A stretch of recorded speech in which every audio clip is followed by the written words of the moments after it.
وابڈہ ملازمین کے free units ختم کرنے کے باوجود ان کی عیاشیاں بالکل بھی ختم نہیں ہوئی۔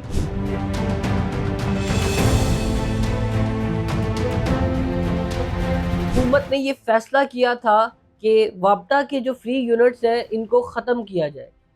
اس کے جواب میں جو ملازمین ہیں وہ عدالت میں چلے گئے۔ ابھی عدالت کا فیصلہ آیا ہے جس میں جسٹس ملک جاوید نے اپنا فیصلہ سنایا ہے۔ اس میں انہوں نے کہا ہے کہ یہ جو وابڈہ ملازمین کے فری یونٹس ہیں یہ ان کا آئینی حق نہیں ہے، یہ کمپنی کی طرف سے ان کو فری یونٹس دیے جاتے ہیں۔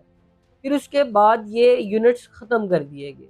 اب یہاں پر آپ کو لگ رہا ہوگا کہ جو وابڈہ ملازمین کے فری یونٹس ہیں وہ بالکل ختم ہو گئے ہیں، لیکن رکیے، ایسا بالکل بھی نہیں ہے۔ ان کے جو یونٹس ہیں ان کے بدلے ان کو اضافی پیسے دیے جائیں گے۔ اور اب ہم بات کرتے ہیں کہ ملازمین کو کتنے پیسے اضافی دیے جائیں گے۔ اگر ہم بات کریں 17ویں گریڈ کے افسر کی تو وہ 450 یونٹس لیتا تھا فری کے، اور اب اسے 15,858 روپے ملیں گے۔ اس کے ساتھ ساتھ 18ویں گریڈ کا افسر 600 یونٹ لیتا تھا اور اب وہ 21,996 روپے لے گا۔ اور اگر ہم 19 گریڈ کی بات کریں تو وہ 880 یونٹس لیتا تھا اور اب 37,594 روپے اس کی تنخواہ کے ساتھ آئیں گے۔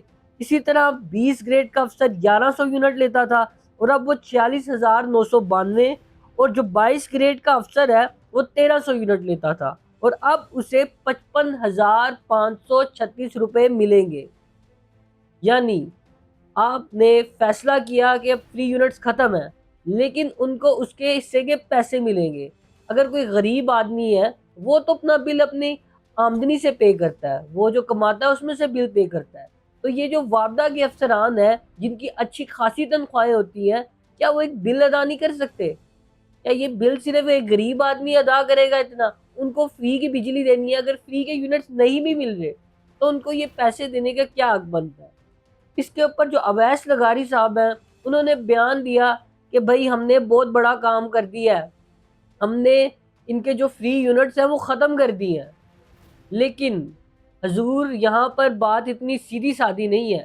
آپ نے ان کے یونٹس تو ختم کر دیے ہیں لیکن اس کے بدلے میں ان کو اچھی خاصی موٹی رقم دی جا رہی ہے۔ غریب عوام ساتھ ایکسٹرا ٹیکس بھی دے، نیلم جیلم ٹیکس، فلانا ٹیکس، ٹمکانا ٹیکس، لیکن جو سرکاری افسر ہے جو ہمارے ہی پیسوں سے تنخواہ لیتے ہیں ان کو بجلی بھی فری ملے گی، رہائش بھی فری ملے گی۔ باقی اس فیصلے کے اوپر آپ اپنی کیا رائے رکھتے ہیں ہمیں کمنٹ سیکشن میں ضرور بتائیے گا۔